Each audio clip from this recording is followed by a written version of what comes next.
नमस्कार दोस्तों, मैं आ गया हूँ आपका दोस्त आर्या क्लासेस। देखिए, मैं जो चीज़ें बताने जा रहा हूँ इसको आप ध्यान से सुनिए। जो भी आपके परीक्षा में कुछ दिन बचे हुए हैं, बस इन्हीं इन्हीं चैप्टरों को या इन्हीं सवालों को पढ़ के चले जाएंगे तो आप बिल्कुल पास हो जाएंगे। अब ज़्यादा इधर उधर का नहीं पढ़ना है आपको, केवल और केवल जो मैं बता रहा हूँ यही पढ़ लीजिए, आपका पेपर बहुत ही अच्छा जाएगा। मैं अब ये 2 चैप्टर का बता रहा हूँ, अच्छा धीरे धीरे सभी चैप्टर का आज मैं अपलोड कर दूंगा वीडियो। आप देख लीजिएगा, उसी उसी को पढ़िएगा, देखिएगा 100% आपका पेपर वहीं से बनेगा। बहु क्वेश्चन नहीं बनेंगे पर उसी से रिलेटेड क्वेश्चन बनेंगे। जैसे देखिए, पहला चैप्टर आपका है वास्तविक संख्याएं, उससे क्या क्या संभावनाएं हैं बनने की। देखिए, वास्तविक संख्या में आपका पूछा जाएगा लसाअ यानी एलसीएम पूछा जाएगा, मसा पूछा जाएगा। देखिए, मसा आपका पूछा जाएगा यूक्लिड विभाजन एल्गोरिथम से, ठीक है, ये आपको आता होगा जरूर, तो इसको आप पढ़ लीजिएगा, ठीक है। दूसरा चीज क्या पूछा जाएगा कि दो संख्याएं दी होंगी आपको, दो संख्याएं दी होंगी, या तो उसका लसाअ बताया रहेगा या तो उसका मसा बताया रहेगा, ठीक है। तो दो संख्याओं का गुणनफल कर देंगे और जो लसाअ या मसा दिया रहेगा उसको रख देंगे। अगर लसाअ दिया है तो मसा ज्ञात करना होगा, तो लसाअ से आप इसमें भाग दे देंगे ला करके, ठीक है। आपका वहां पे सीधे मसा निकल जाएगा, ठीक।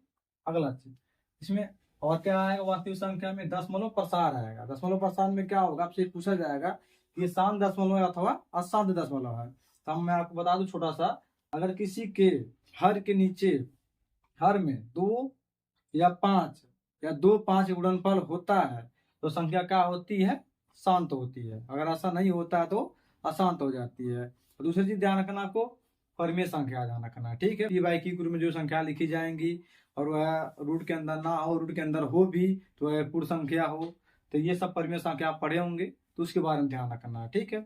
अब आते हैं, हमारा दूसरा चैप्टर आ जाता है बहुपद। बहुपद से किसी सवाल बन सकते हैं, क्या क्या पढ़ के जाना है आपको, उसको ध्यान दीजिए। देखिए, बहुपद में आपका है द्विघात समीकरण। क्या है, द्विघात समीकरण जो होता है ax² प्लस bx प्लस सी बराबर क्या होता है, 0 होता है। यहाँ से क्या प्रश्न पूछने की संभावनाएं होती हैं, मूलों का योगफल पूछेगा।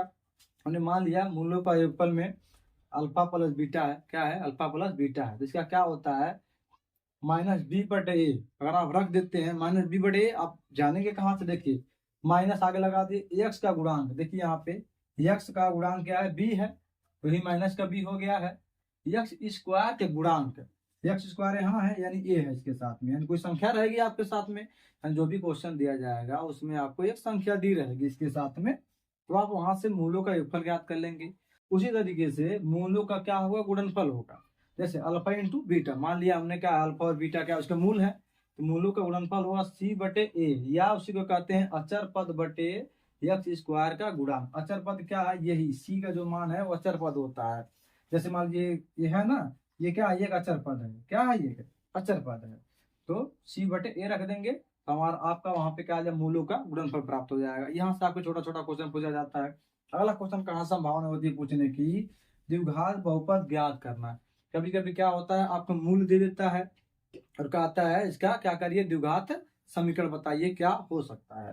तो हम करते हैं, हमारा ये फार्मूला होता है x² माइनस मूलों का योगफल, आपको मूलों का योगफल दिया रहेगा, मूलों का योगफल रख देंगे, इंटू x है यहाँ पे, गुणे में x है बाहर, प्लस मूलों का गुणनफल, आपको मूलों का गुणनफल दिया रहेगा, तो मूलों का गुणनफल रख देंगे, इसको हल कर लेंगे तो आपका क्या मिल जाएगा, द्विघात समीकरण मिल जाएगा। दूसरी चीज अगला क्या, शून्य ज्ञात करना। आपको सीधा सीधा एक छोटा सा द्विघात समीकरण दे देगा ऐसे और कहेगा इसका शून्य बताइए, तो देखिए 2x² माइनस 3x प्लस 1 जैसे है, कहेगा इसके शून्य बताइए। तो इसको हम जानते हैं, मध्य पद को क्या किया जाता है, तोड़ा जाता है, अब बाहर से बाहर के गुणा करके गुणनखंड करके तो वहां से ज्ञात किया जाता है। तो आपको आएगा इसका जो मूल आएगा, इसका मूल 1/2 आएगा और 1 आएगा, ऐसे ही आपसे पूछा जाएगा, ठीक है।